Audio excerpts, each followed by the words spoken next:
Good morning. Today is Monday morning.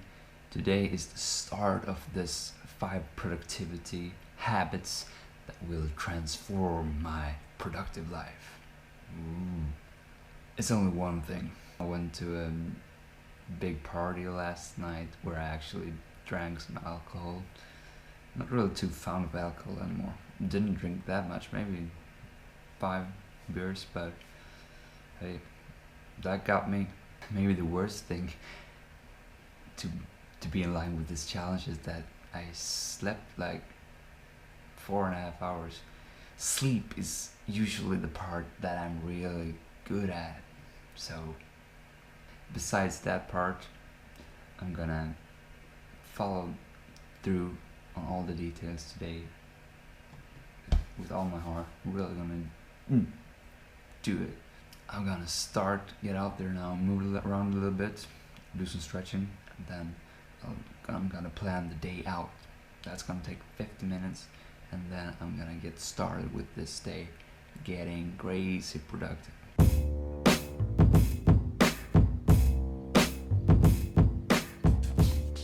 Such a great morning. Just when I said that, the sunlight hit me in the face like a knuckle. So I thought I'd do a short little walk before starting to stretch. I'm not usually that big a fan of stretching, but I'm giving it a try this week for 20 minutes each morning, or yoga. But I don't like to stretch before actually moving around some first. That's why I'm doing a really brief walk. Bit tired. I actually really need to stretch because I had this crazy leg workout yesterday and my legs are so sore. Much needed, but the bare thought of stretching for 20 minutes, it's daunting. I mean, okay, I can do 5 minutes, but 20? Yeah, we'll see how that feels. Oof. My ass is so sore. I'm gonna look into some stretching routine program that takes about 20 minutes. Now I'm just doing this on random. I know it's not rocket science, but what the heck, you might as well find a program that is outlined to do it well. Next time I'll also use a softer surface.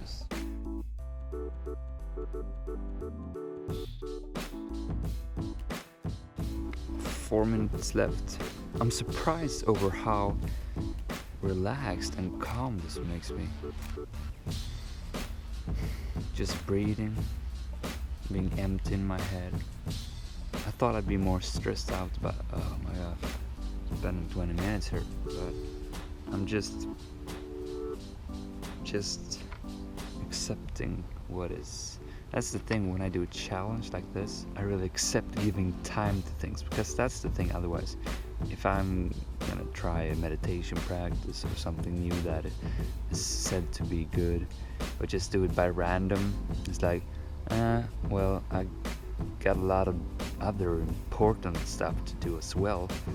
Am I really gonna waste these minutes on some meditation crap or whatever? But when I do it, put it up as a challenge, like with these weekly challenges I've been doing, it's time set aside for that task, and it is alright to spend that time. There's no alternative cost then, because I just know, well, put up a challenge, you got them, gonna do it now. That brings calmness and relaxedness to that. That's why I really recommend doing weekly challenges, because you promise yourself something to yourself, it puts pressure on you. So just know, yeah, I'm gonna do this. There's no excuses for not doing things because you ranked it higher than you would have otherwise done. Because I mean, if you do something, you better do it properly. Compared to just saying on random, yeah, I should try this, I'm gonna do that, then you're never actually taking time to do it, because you always have important stuff to do. And if you're not actively tell yourself, give yourself that time in the planning. That's at least my take on this. That's my experience trying out new stuff like these.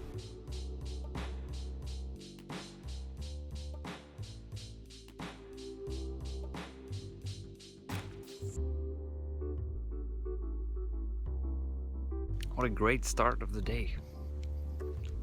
Feel refreshed, I feel clear in my head. I have the sense that this is gonna be a freaking awesome day.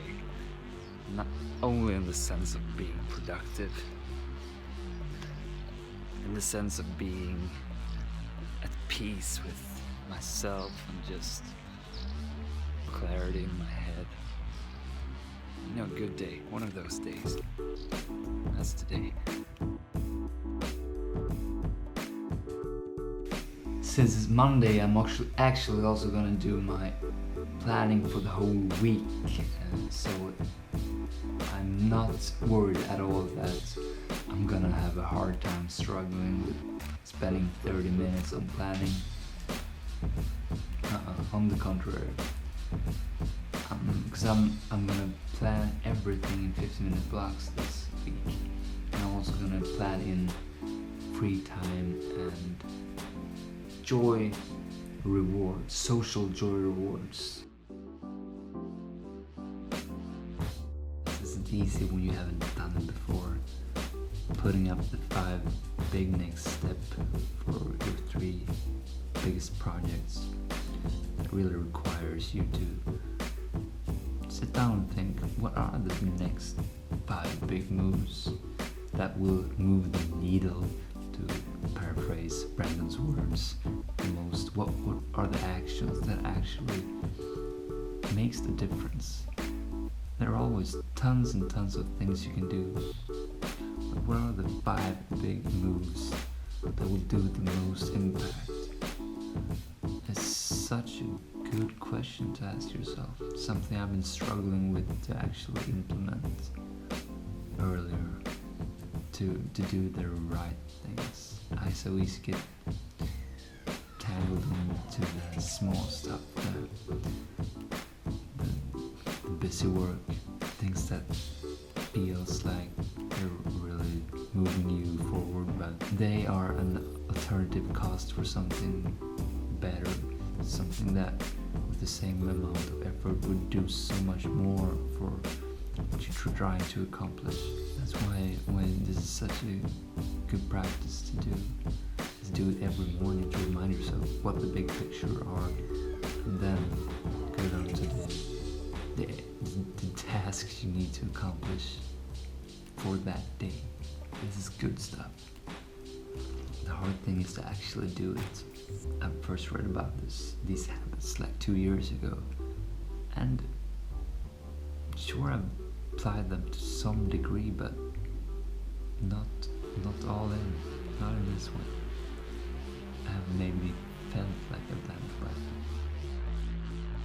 it's time for my first 50-minute work session focused on one thing and one thing only.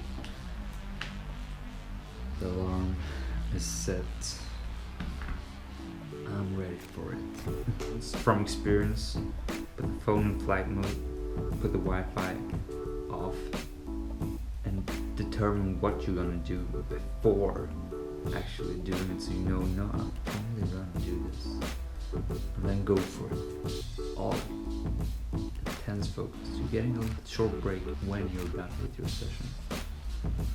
Good. So I'm in on my third 50-minute block for focused, intense work. It's going really nice.